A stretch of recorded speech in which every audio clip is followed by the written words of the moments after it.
Okay. Hello everyone, and I'm Mr. L. Santosh Kumar, Assistant Professor of English, Kusini College, Autonomous Bangalore. And today I'm here to talk about musings in English literature. What do you mean by the word musings? The word musings has got so many connotations in literature. It has got a vivid role in the literariness of a text. And the title of the paper, Musings in English Literature, the word musings. The word musings can be associated with a famous renowned poet of English literature of all time, John Milton. John Milton, who used to invoke muse for writing his masterpiece, Paradise Lost. So, the word musings has got multiple connotations in the literariness of a text. And most importantly, through the word musings, it revamps or it relocates or it makes everyone to understand the displaced fragmented identities in the literary text. And this particular course title Musings English Literature has got a unique text which talks about the importance of unity and most importantly how people are being divided owing to fragmentation unconsciously.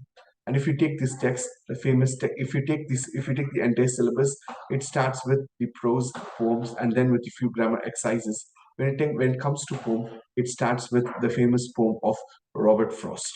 Robert Frost, as we all know, in the academic circle, people call him as American Wordsworth. And when we talk about Robert Frost, it is bound duty of me. It's bound duty for me to talk about the difference between the writings of Robert Frost and the writings of William Wordsworth.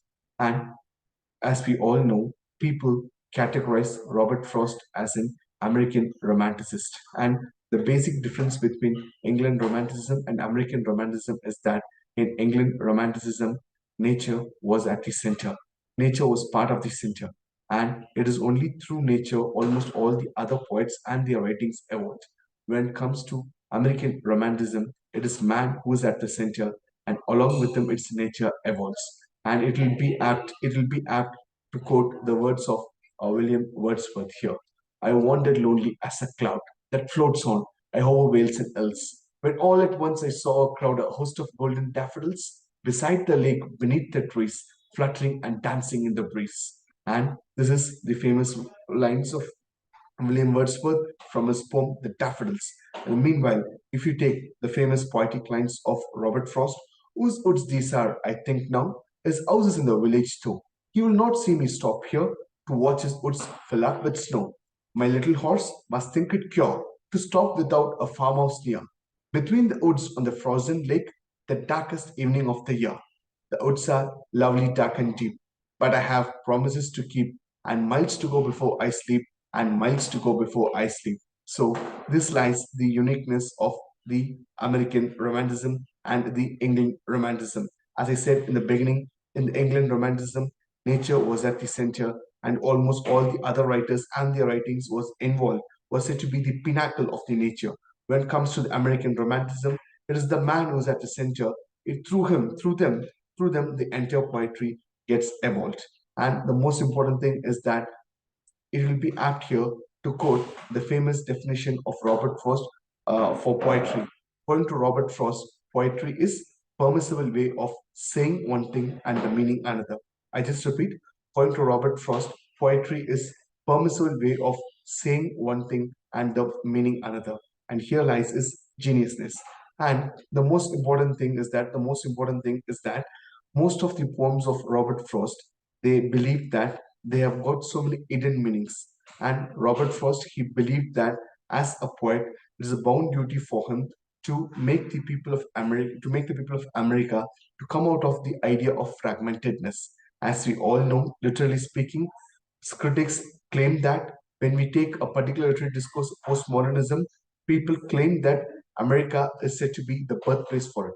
And Robert Frost, even though he does not belong to the postmodernist regime, but yet then, as a poet, he had a vision in his mind where he emphasized how the people are being dismantled or how people are being fragmented. And the next, the most important thing, and next most important thing is that as we all know, this particular text has also got the famous poem of William Shakespeare.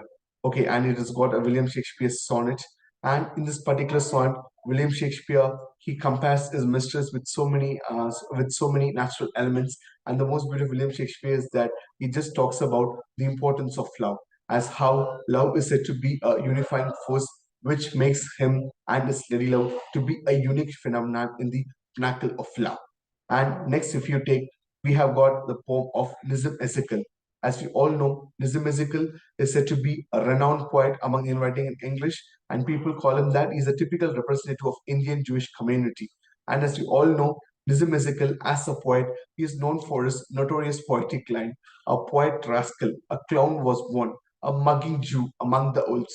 So this is how the writings of Nizam Ezekiel, this is how the writings of Nizam Ezekiel foregrounds is hidden ancestral roots referring to Jewish community.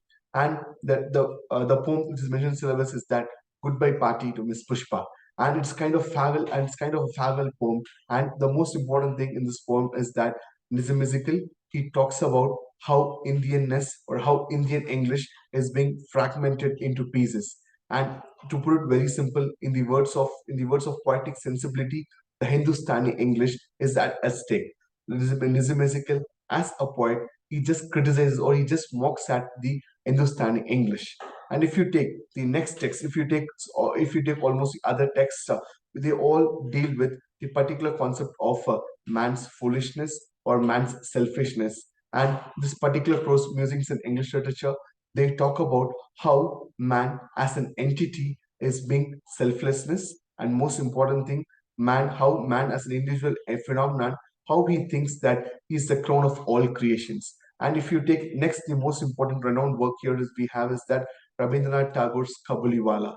And as we all know, as we all know about Rabindranath Tagore, most important thing about Rabindranath Tagore is that he was the first Nobel laureate. He was the first Nobel laureate from India to receive Nobel Prize in Literature. And the most important thing is that people, as we all know, Rabindranath Tagore is the one who wrote the national anthem for India. And apart from that, he's the poet, he's the person who wrote the national anthem for Bangladesh. And the national of Bangladesh begins with Amar Shonat Bangla.